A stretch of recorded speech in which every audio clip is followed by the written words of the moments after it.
सभी का बहुत बहुत आभार, बहुत बहुत धन्यवाद। आज इस धरती पर आप सबका एक साथ मिलकर बड़े कष्टों को सहने के बाद भी बड़े प्रेम से अपने गुरु में, अपने मालिक में आस्था जता करके ये समय गुजारना, ये बहुत ही खास, बहुत ही भाग्य वाले जीवों को ये अवसर नसीब होता है। इस संसार में आप सब कुछ प्राप्त कर सकते हो, जितनी भी भौतिक वस्तुएं हैं, जितना भी मान सम्मान है, संसार की जितनी भी भौतिक उपलब्धियां हैं, वो कहीं ना कहीं सब कुछ आपको मिल जाएंगी। पर एक चीज़ जो सिर्फ आपको विशेष कृपा से, सिर्फ प्रभु की दया से ही मिल सकती है, वो है इस जीवन में प्रभु से जुड़ने का, उस प्रभु नाम से लगने का साधन। और आप बहुत भाग्यशाली हैं, आपने संत सद्गुरु से, महापुरुषों की संगत से नाम अंतर साधना का तरीका सीखा है। हुजूर कहा करते थे, अगर कोई सत्संगी बन जाए, गुरु प्रेमी बन जाए, नाम मिल जाए, तो सबसे पहले उसको अपने जीवन में इस बात की कीमत, इस बात का एहसास होना चाहिए उसे कितनी बड़ी दात मिल चुकी है। अगर नाम मिला पर उसकी सुध-बुध नहीं रही, वो क्या वस्तु है, वो क्या दौलत है जो आपको मिली है, उसका ज्ञान नहीं है, तो आपको बहुत कुछ मिला होगा, फिर भी आप जीवन में खाली हाथ, बिना किसी दया मेहर की अनुभूति किए जीवन में सारा जीवन ऐसे ही गुजार देंगे। जितने भी महापुरुष आए हैं,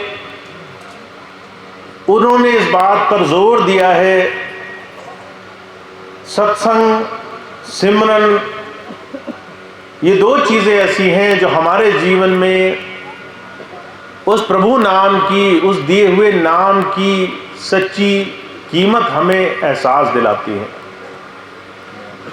बाबा जयमल सिंह जी महाराज हुए, बहुत पहुंचे हुए संत महापुरुष थे, बहुत मेहनत के बाद उन्हें नाम मिला था। उन्होंने सारे तप जप, नियम संयम, पूजा पाठ, उपवास, बड़े से बड़े कठोर जप कहने के बाद किए, और इतने लगन से साधन करने के बाद भी उन्हें बहुत बहुत प्रयास करने के बाद भी नाम नहीं मिला था।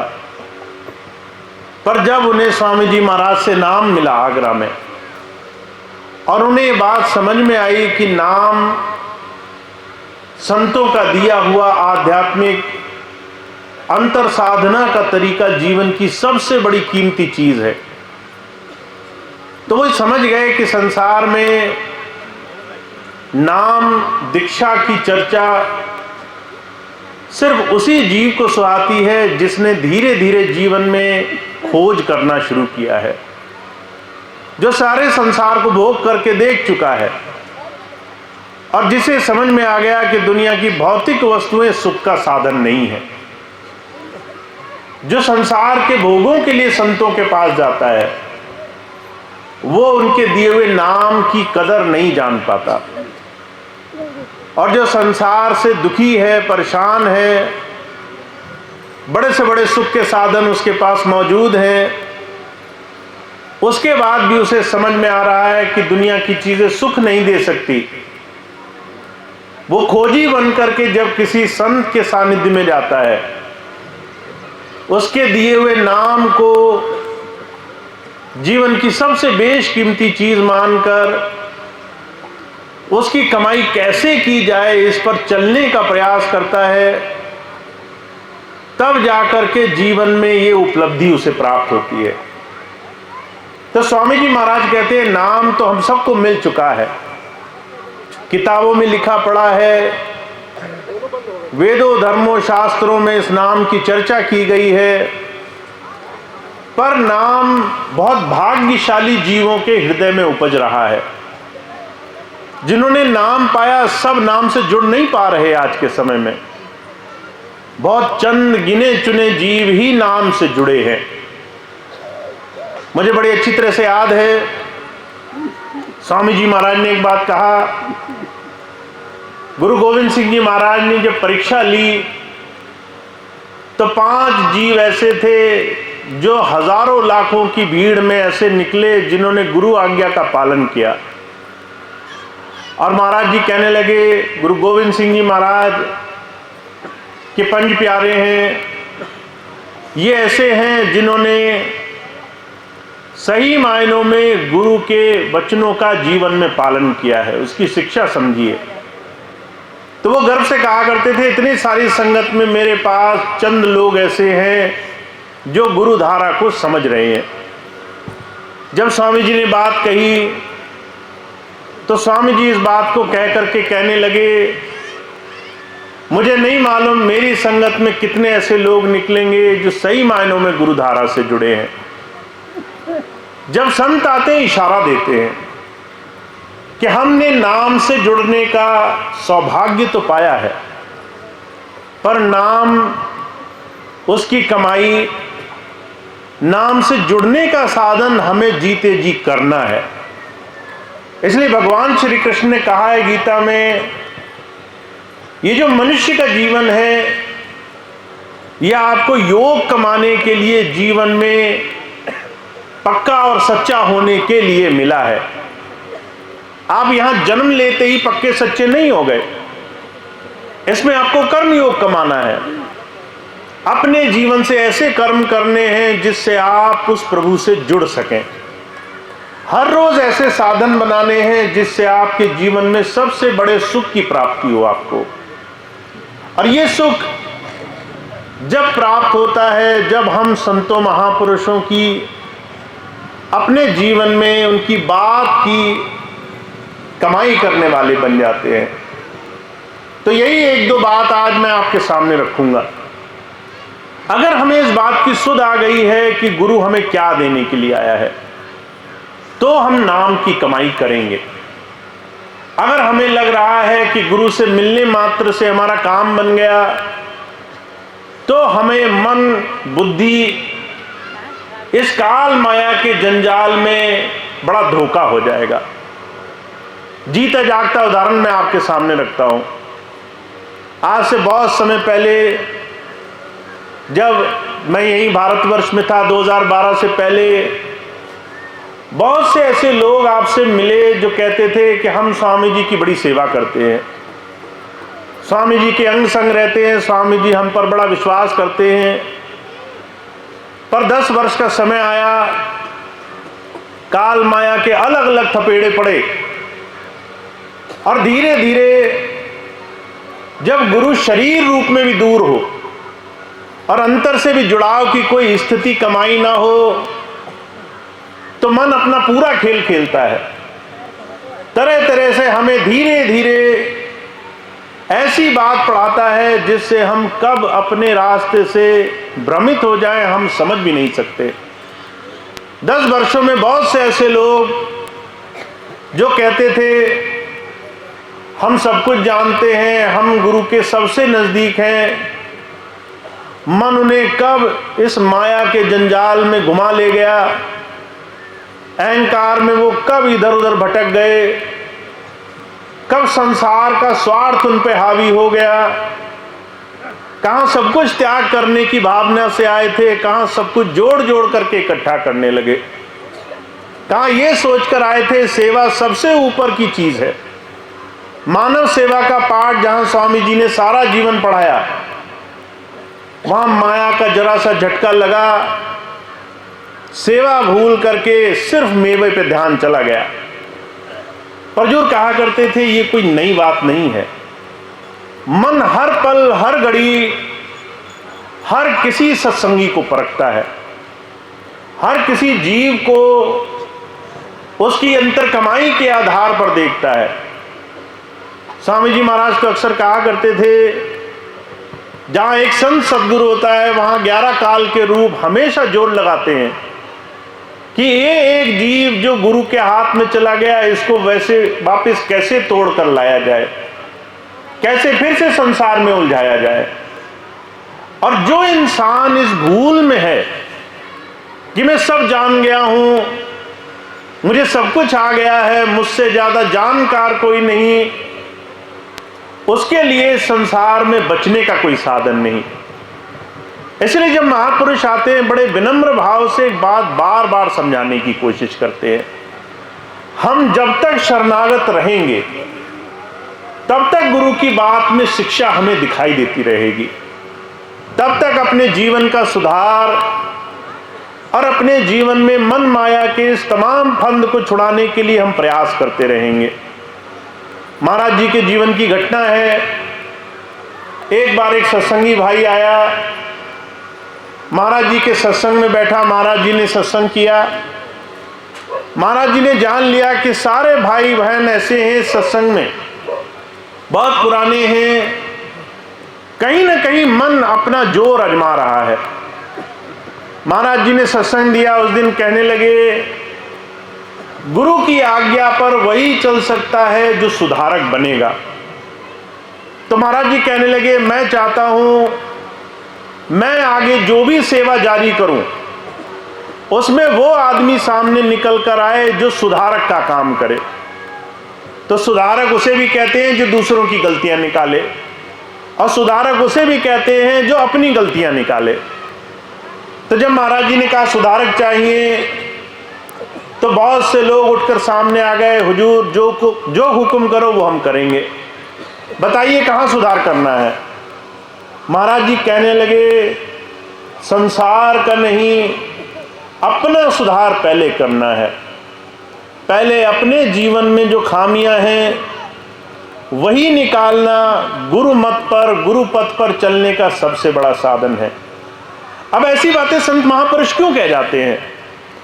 आखिर क्या जरूरत है उन्हें कि वो संसार को सुधार के रास्ते पर ले जाएं?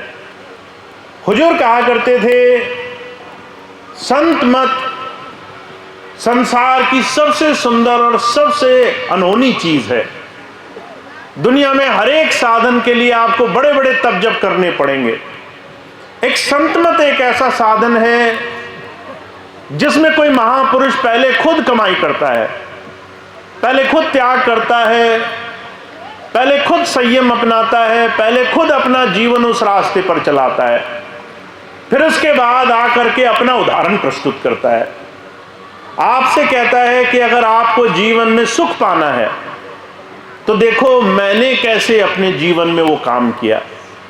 मैंने अपने जीवन में संयम को अपनी दैनिक दिनचर्या में, अपने जीवन में उस प्रभु की भक्ति के लिए संयम को पहले अपने जीवन में बनाया। प्रभु पाने से पहले जीवन में उन छोटे छोटे विकारों को दूर करना जरूरी है जो हमारे और हमारे सद्गुरु के बीच में बाधक बने हुए हैं। अब आप कैसे समझेंगे कि हमारे और हमारे गुरु के बीच में कोई बाधक है? तो जो कहा करते थे उसकी सबसे आसान पहचान ये है, आप जब आंख मूंद करके बैठेंगे और 2 मिनट के लिए आप अपने अंदर झांक कर देखेंगे तो आपको समझ में आ जाएगा कि अभी आपकी अंतर की अवस्था क्या है। आप अगर अपने मन को झांक कर देखें, अगर मन चिंताओं की तरफ भाग रहा है, मन चलायमान है, अस्थिर है, हजारों चीजों में लगा है, दुनिया की चीजें नहीं छूट रही इससे, तो समझ लो ध्यान करते वक्त भी ये मन वैसे ही आपको संसार की तरफ भरमाएगा। स्वामी जी के जीवन की घटना एक आपके सामने रखूं। स्वामी जी ने एक बार शामली में, स्वामी जी का जन्म स्थान था, वहां पर एक ठाकुर साहब आए। स्वामी जी ने कहा कि नाम ले लो। ठाकुर साहब ने नाम ले लिया। स्वामी जी से कहने लगे, स्वामी जी नाम के समय आपने कहा रोज भजन किया करो। मेरे तो भजन करना बहुत मुश्किल काम लगता है, मुझसे कोई और काम करा लो, भजन सिमरन करना बड़ा मुश्किल काम है। जब स्वामी जी ने समझाया भजन सिमरन बड़ा आसान, बड़ी सरल युक्ति है, रोज बैठ करके जो गुरु ने बताया वो साधन अपनाना है आपको, तो जो है ठाकुर साहब कहने लगे मैं रोज इस साधन को करूंगा, 1 महीने बाद फिर आऊंगा, क्या मुझे मिला क्या नहीं मिला ये बात आपको आके बताऊंगा। अब ये बात कह के ठाकुर साहब घर गए। अगला दिन हुआ, नियम से जो एक मन में बात रखी थी कि भजन पर बैठेंगे, उसके लिए समय निकाला। जब सुबह बैठे आंख मूंद करके, तो मन ने खेल खेलना शुरू किया। अब जो सत्संगी भाई बहन हैं जिन्होंने नाम लिया है, वो इस स्थिति से भली भांति बड़ी अच्छी तरीके से परिचित हैं। आंख मूंद कर बैठो और मन कैसे खेल खेलता है। और ठाकुर साहब ने आंखें मूंद की, बंद करके बैठे ही थे, मन में ख्याल आने लगे, हर रोज कितने लोग मुझसे मिलते हैं, कितने लोग बात करते हैं, किसी ने कुछ किया, किसी ने कुछ नहीं किया। अचानक याद आया, कोई आदमी कुछ दिन पहले मुझसे मांग करके एक कुल्हाड़ी ले गया था। अब वो कुल्हाड़ी कौन ले गया, कौन आदमी था, वो नाम नहीं याद आता था। बहुत सोचने लगे, बैठे थे ध्यान करने, पूरा ध्यान कुल्हाड़ी और कुल्हाड़ी ले जाने वाले की चिंता में लग रहा। बड़ी देर लग गई, ध्यान तो भटक गया। फिर थोड़ी देर बाद उठ गए, कहने लगे आज तो ध्यान करना बड़ा मुश्किल है, अगले दिन थोड़ा अच्छे से ध्यान करेंगे। अब अगले दिन फिर बैठे, फिर वही स्थिति, हर रोज महीना भर वही उनको चीज याद आती रही। कुल्हाड़ी कोई मेरी ले गया, कौन ले गया उसका नाम याद नहीं आ रहा। मन में बेचैनी, कुल्हाड़ी वापस लेनी है। अब 1 महीना गुजर गया, सत्संग का दिन नजदीक आया, स्वामी जी आए, वो दोबारा गए मिलने। स्वामी जी ने पूछा क्यों ठाकुर साहब कैसा रहा, भजन सिमरन कैसा बन रहा है? तो वो कहने लगे क्या खाक बनेगा भजन, हम आंखें मूंद कर बैठे थे, मन में कोई कुल्हाड़ी और कुल्हाड़ी की चीज याद आती रही। स्वामी जी कहने लगे मैंने तो ध्यान में कोई कुल्हाड़ी का जिक्र नहीं किया, जो भी तरीका बताया उसमें कुल्हाड़ी की कहीं बात नहीं कही। जब ये बात कही तो वो ठाकुर साहब कहने लगे आपने तो नहीं कहा, पर मैंने किसी को कुल्हाड़ी दी। मन बार बार उस छोटी चीज में इतना उलझा रहा कि उसने पूरा महीना भजन नहीं करने दिया। स्वामी जी हंसे, कहने लगे 1 छोड़ 10 कुल्हाड़ी ले लेते, कितने की आती है?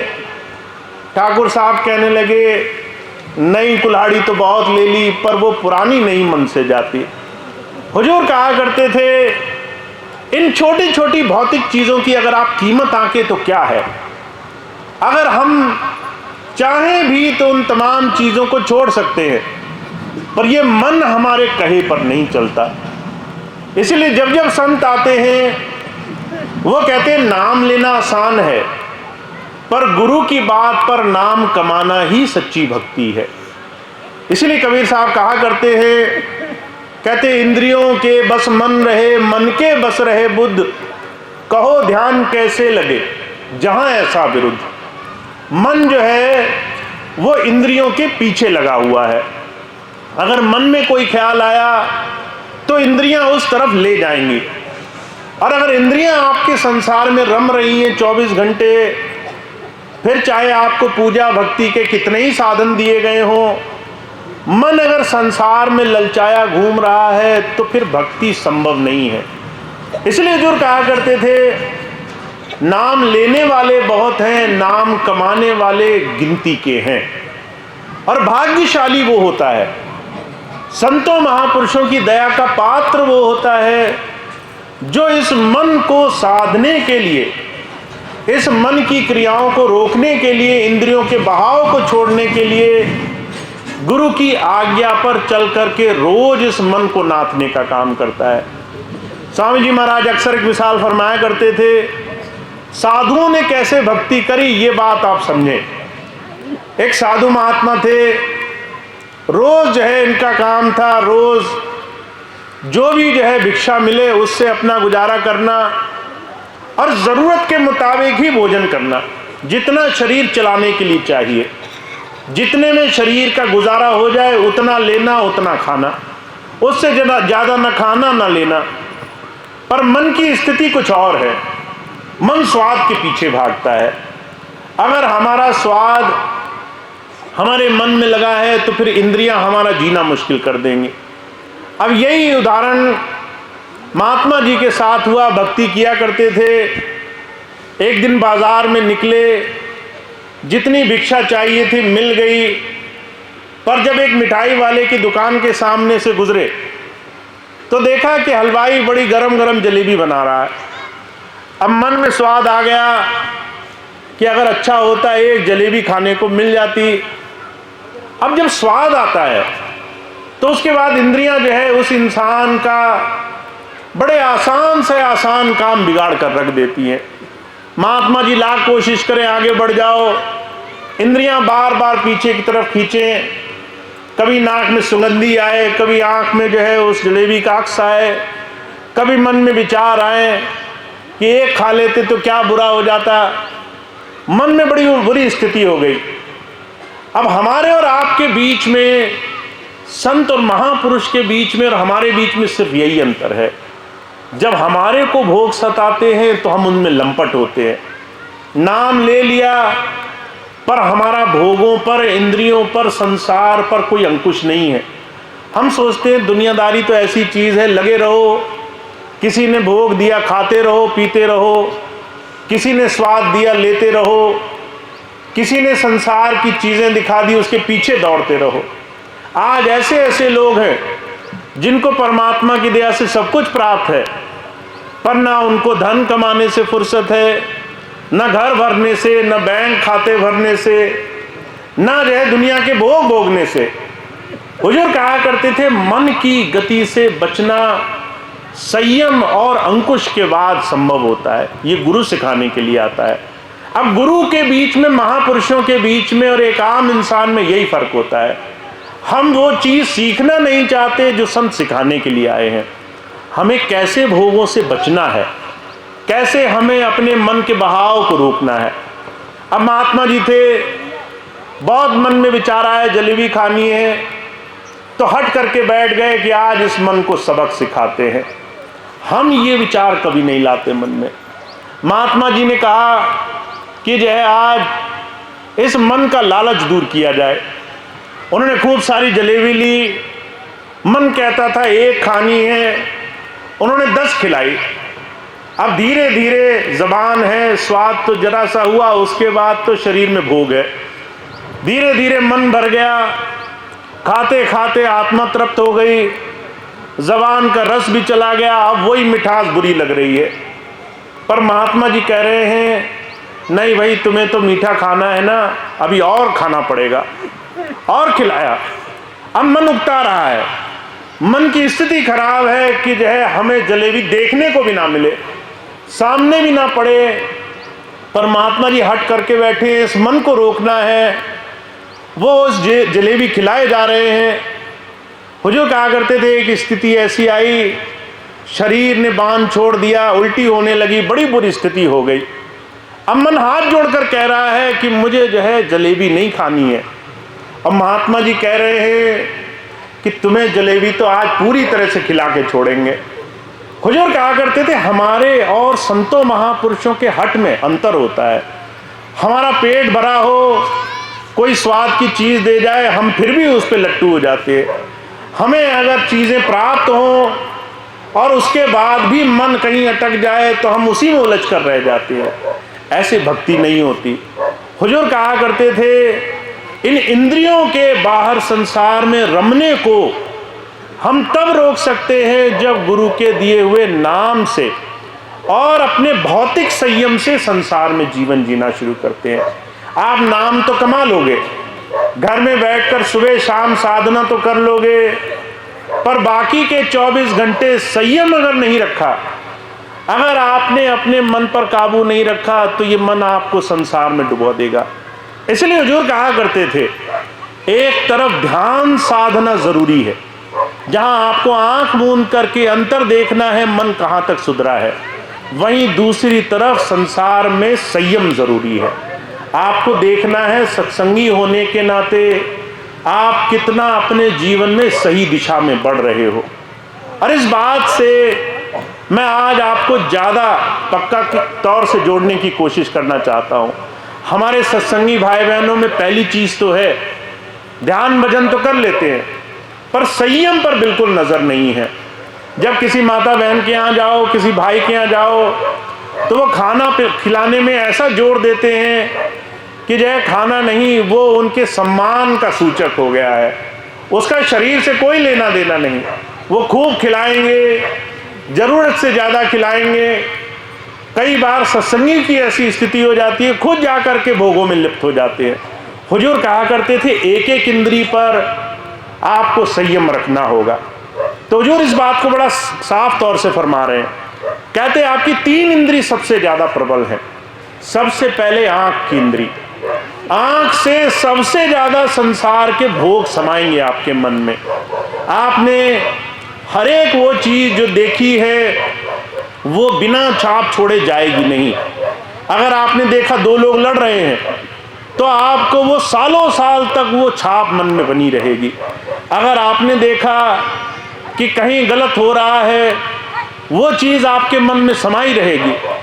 आपने देखा कहीं निंदा चुगली हो रही है तो ये कान फौरन उन तमाम चीज़ों को सुन सुन करके उसकी तरफ भागेंगे।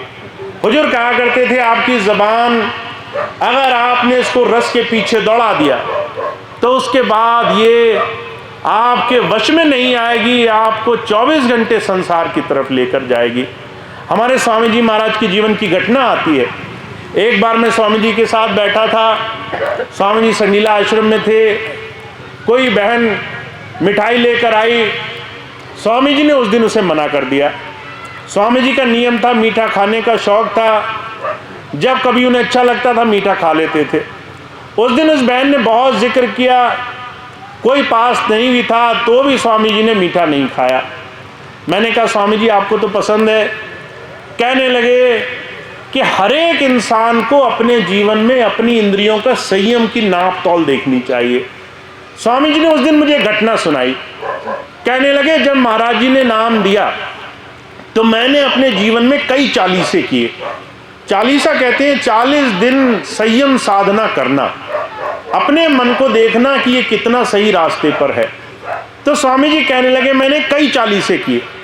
तो 2 चीज़ें हुआ करती थी उसमें। एक तो मन में साध लिया कि मैंने इतने घंटे भजन करना है तो हर रोज उतना घंटा भजन करना ही है।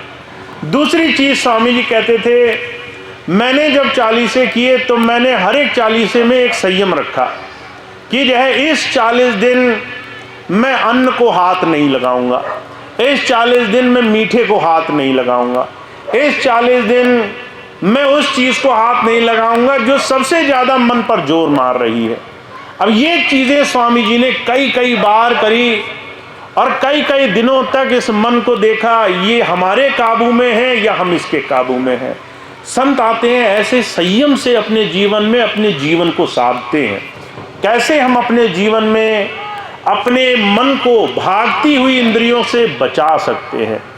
तो जब कोई सत्संगी बन जाता है उसके लिए सबसे बड़ी जो चुनौती है वो ये कि वो अपने जीवन को साधे कैसे, अपने जीवन को बचाए कैसे। और मैं आपको एक चीज़ और बताऊं, आज के समय में ये काम और मुश्किल है। आप घर बैठे होंगे, आपके हाथ में मोबाइल होगा, आप घर बैठे दुनिया की तमाम चीज़ें देख सकते हैं जिससे आप बच सकते थे, पर वो आपके हाथ में है, आपके बचने के साधन कम हो गए। आप घर बैठे हैं, घर ही बैठे आपको दुनिया की तमाम निंदा चुगली बुराई द्वेष की बातें सुनाई दे जाएंगी। आज से 50 वर्ष पहले आपको घर से बाहर निकलना पड़ता, कोई झगड़ता उसकी बुराई बात सुनते तब जा कर के मन पे बुरा असर पड़ता। आज फ़ोन खोलोगे ऐसे ऐसे चरित्र ऐसे ऐसे सीरियल ऐसे ऐसे नाटक बने हुए हैं, हर जगह निंदा चुगली बुराई ऐसी बातें हैं, आपको लगता होगा ये सिर्फ हास्य विनोद के लिए है। और जो कहा करते थे जब तुम बुराई की संगत में बैठोगे, जब तुम नशे की संगत में बैठोगे, जब तुम व्यसन की संगत में बैठोगे, जब तुम किसी ऐसे के पास बैठोगे जो कमज़ोर है अपनी ज़बान से, जो भोग विलास में लिप्त है, तो वो तुम्हारे अंदर वैसे ही असर पैदा कर देगा, तुम्हारे लिए वैसे ही भक्ति के साधन मुश्किल कर देगा। मैं आपको एक छोटी सी घटना सुनाता हूँ। राजस्थान का जिक्र है। एक भाई गए, हमारा 5-6 दिन का सत्संग का प्रोग्राम लगा था। उन्होंने मन बनाया कि 4-5 दिन साथ ही रहेंगे प्रोग्राम में। तो उन्होंने ये मन बनाया और मुझसे आज्ञा मांगी। मैंने कहा आप ज़रूर चल सकते हैं। शुरू में जब वो पहले दिन साथ गए तो 4-5 मित्र की मंडली एक गाड़ी में बैठी साथ साथ सत्संग में चला करती थी।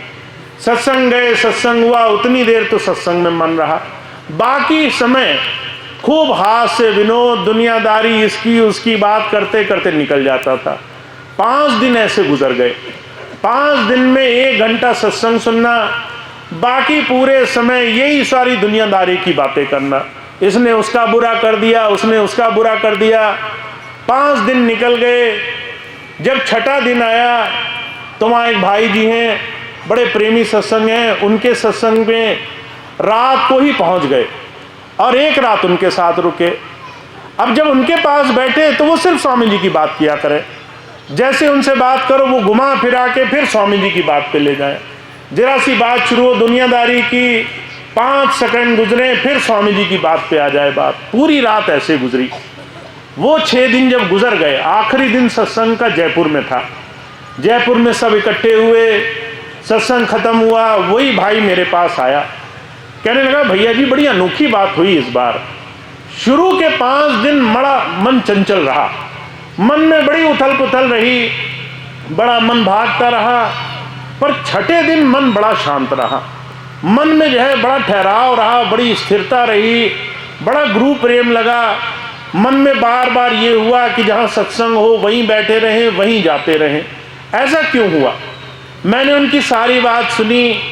मैंने कहा जहाँ तुमने संगत करी वैसी तुमने रंगत ली। 5 दिन तुमने दुनिया में रहे, सत्संग में रहते हुए दुनिया के चिंतन किए। एक दिन तुम्हें गुरु की दया से एक ऐसा प्रेमी मिल गया जिसने तुम्हारा ध्यान भटकने नहीं दिया, तुम्हारा मन नहीं भटकने दिया, तुम्हारी इंद्रियां नहीं भागने दी, तुम्हारा ध्यान समेटे रखा और तुम्हारा उसी दिन में तुम्हें असर दिखाई दिया।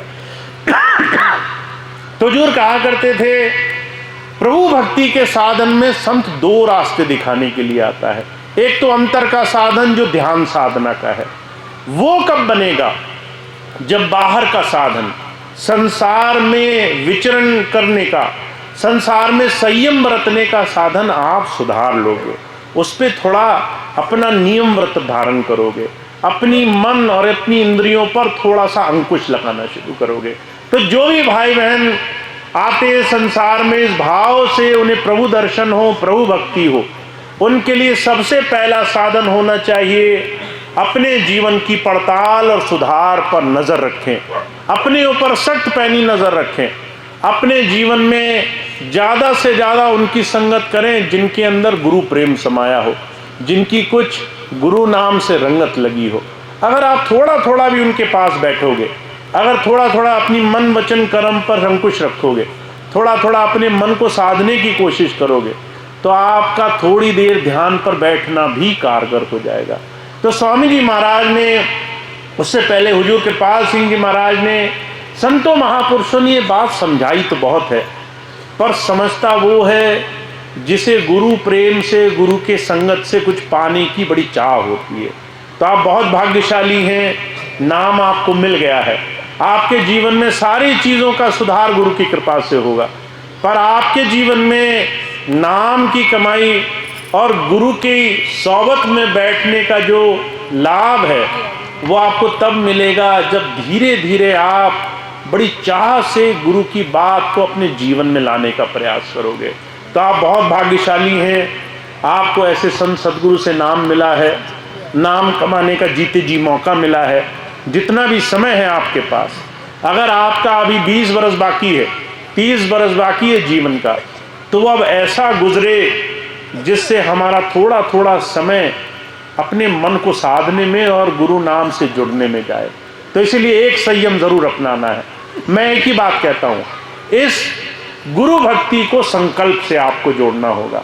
आप अगर चाहते हो कि गुरुजी आपके जीवन में हर पल हर घड़ी आप पर दया बनाकर रखें, तो आप एक व्रत धारण कर लो, एक नियम बना लो कि जब तक मैं हर रोज ये 2 चीजें नहीं करूंगा, तब तक मैं किसी और काम को हाथ नहीं लगाऊंगा।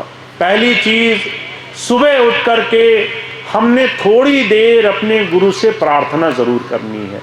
तो आप चाहे आंखें मूंद करके, चाहे जो है गुरु नाम का सिमरन करके, चाहे जो है ध्यान करके, आप थोड़ी देर हर रोज अपने दिनचर्या में जरूर बैठा करो। और दूसरी चीज, हुजूर कहा करते थे, आसान तो ये होगा कि आप अपने जीवन में गुरु को हाजिर नाजिर मान करके संसार में ज़्यादा रमपट मत हो। पर दूसरी चीज़ ये है, अगर ये नहीं कर पा रहे तो हर शाम को कोशिश करो कि जितना भी बोझ मन पर है वो सब गुरु चरणों में अर्पण कर दो। जो भी अच्छा या बुरा हुआ दिन भर में, वो सब गुरु को अर्पण करते चलो।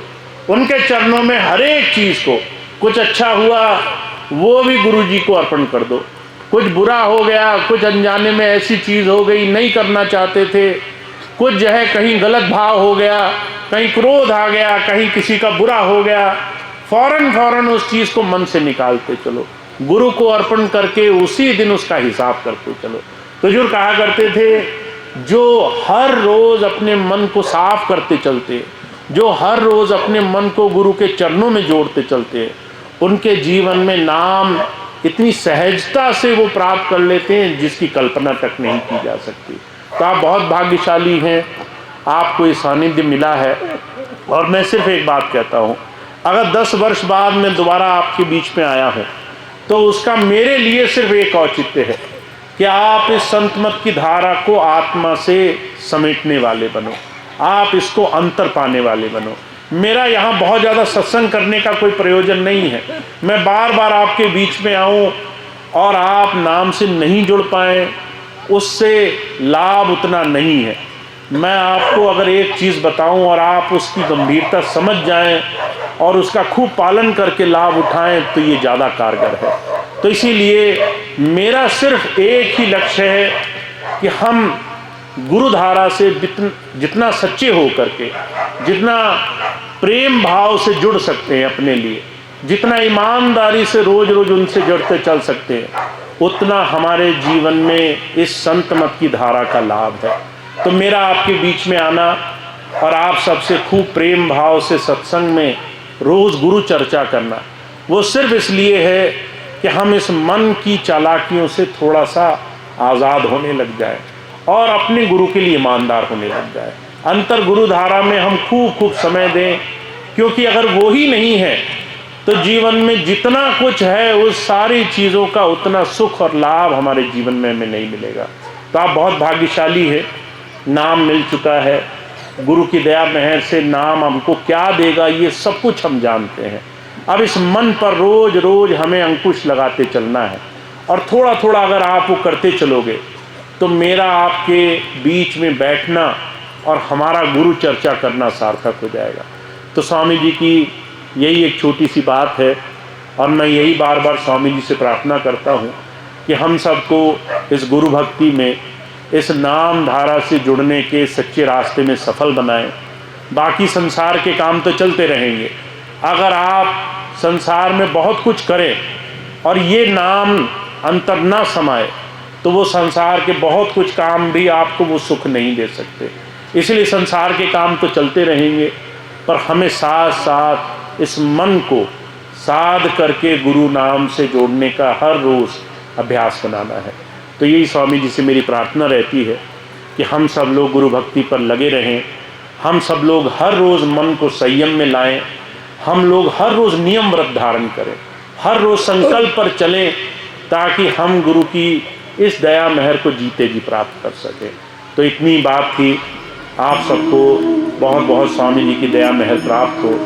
आप लोग बहुत दूर से और बहुत मेहनत करके यहाँ तक पहुँचे हैं। यहाँ के प्रेमी सत्संगी भाई बहनों को बहुत मनोबल दिया है आपने। जो भाई बहन यहाँ इतने वर्षों से सत्संग की मांग कर रहे थे, उन सबको आप सबके सानिध्य से, आप सबके आने से बड़ा मनोबल मिला है। तो आप ऐसे ही सत्संग बनाएं, ऐसे ही गुरु चर्चा बनाएं, ऐसे ही आज के इस सत्संग को अपने जीवन में धारण करें ताकि आपको बहुत बहुत लाभ मिले। तो इतनी बात कह के मैं अपनी बात समाप्त करता हूँ।